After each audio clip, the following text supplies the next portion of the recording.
warahmatullahi wabarakatuh. Selamat pagi anak-anakku. Bagaimana kabarnya hari ini? Mudah-mudahan kalian selalu ada dalam keadaan sehat walafiat ya.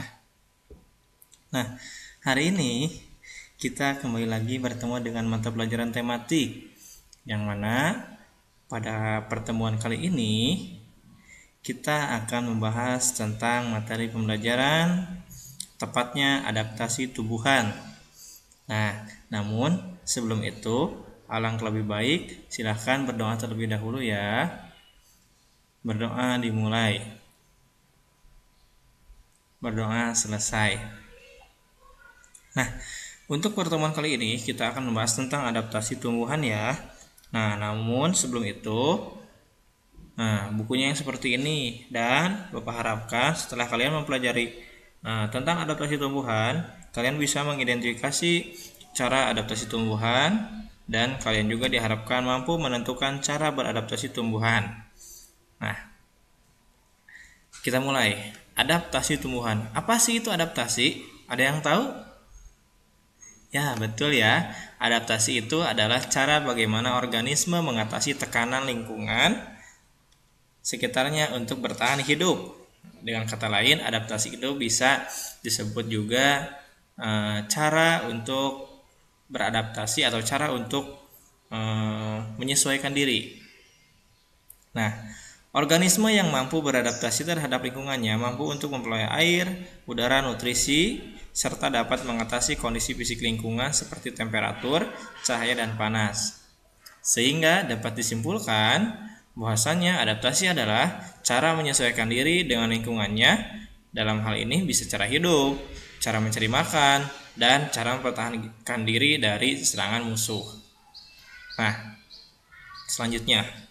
Nah, sebelum ke pembahasan tentang adaptasi tumbuhan yang lebih intinya, kita harus tahu dulu ada beberapa istilah di sini itu. Yang pertama ada habitat. Habitat di sini artinya ada tempat tinggal makhluk hidup. Yang kedua ada populasi. Populasi itu adalah kumpulan makhluk hidup yang sejenis atau sama. Jadi tidak ada makhluk hidup yang lain ya. Hanya satu jenis saja. Selanjutnya ada komunitas. Nah, komunitas di sini artinya sebuah kelompok dari beberapa makhluk hidup yang berbeda di berbagai lingkungan. Dan yang terakhir ada ekosistem. Nah, ekosistem itu adalah satu kesatuan yang mana terdapat interaksi semua makhluk hidup di suatu lingkungan. Jadi semua makhluk hidup itu, baik tumbuhan, manusia, hewan, itu termasuk ke dalam ekosistem. Next. Nah, sebelumnya silahkan kalian persiapkan dulu buku tema 2 ya, yang seperti ini gambarnya. Dan sekarang kalian buka halaman 19 sampai 20. Nah, di halaman 19 ada sebuah teks, yang mana teks tersebut yang seperti ini ya. Pagi ini Udin dan teman-temannya bekerja sama untuk mengumpulkan informasi tentang tanaman dan habitatnya. Mereka berdiskusi dan mencatat semua hasil pengamatan. Meskipun mereka berasal dari latar belakang yang berbeda, namun perbedaan tidak menghalangi mereka untuk belajar bersama. Untuk melengkapi informasi tersebut, mereka pergi ke perpustakaan dan menemukan informasi tentang tumbuhan dan habitatnya. Nah, tadi ada yang disebut dengan habitat. Nah, di sini kalian harus tahu dulu, habitat itu adalah tadi artinya tempat tinggal suatu makhluk hidup. Nah, setelah Udin tadi pergi ke perpustakaan, Udin menemukan satu informasi tentang makhluk hidup, jelasnya tumbuhan bambu. Nah, pohon bambu di sini mempunyai ciri-ciri khusus. Nah, ciri khususnya apa, Pak? Yaitu mempunyai bulu halus yang tajam. Bulu yang tajam terdapat pada batang. Bulu tersebut melekat kuat dan dapat menyebabkan gatal. Jadi dalam bambu itu ada bulu-bulu halus, yang mana bulu tersebut kalau terkena ke kulit manusia itu akan gatal-gatal. Nah, sehingga dapat disimpulkan bahwa pohon bambu itu mempunyai bulu halus pada batangnya untuk melindungi diri dari musuh. Next.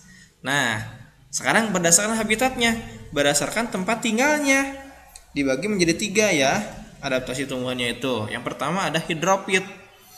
Hidrofit di sini artinya tumbuhan yang sebagian tubuhnya ada di permukaan air. Akarnya berada di air, memiliki rongga udara dalam batang atau tangkai daun. Daunnya muncul ke permukaan air. Nah, di sini ada contohnya yaitu tumbuhan kangkung ya. Ada tumbuhan kangkung. Nah, sehingga Bapak dapat simpulkan yang pertama itu tadi hidrofit. Kesimpulannya tempat tinggalnya di air. Kalau hidrofit, hidro itu asalnya dari air ya. Nah, contoh lain selain kangkung tadi ada teratai. Teratai juga di air dan punya ciri khusus daun tipis dan lebar untuk mengambang di atas air. Nah, selain teratai ada cenggonok. Cenggonok ciri khususnya yaitu mempunyai batang menggelembung untuk mengambang di atas air.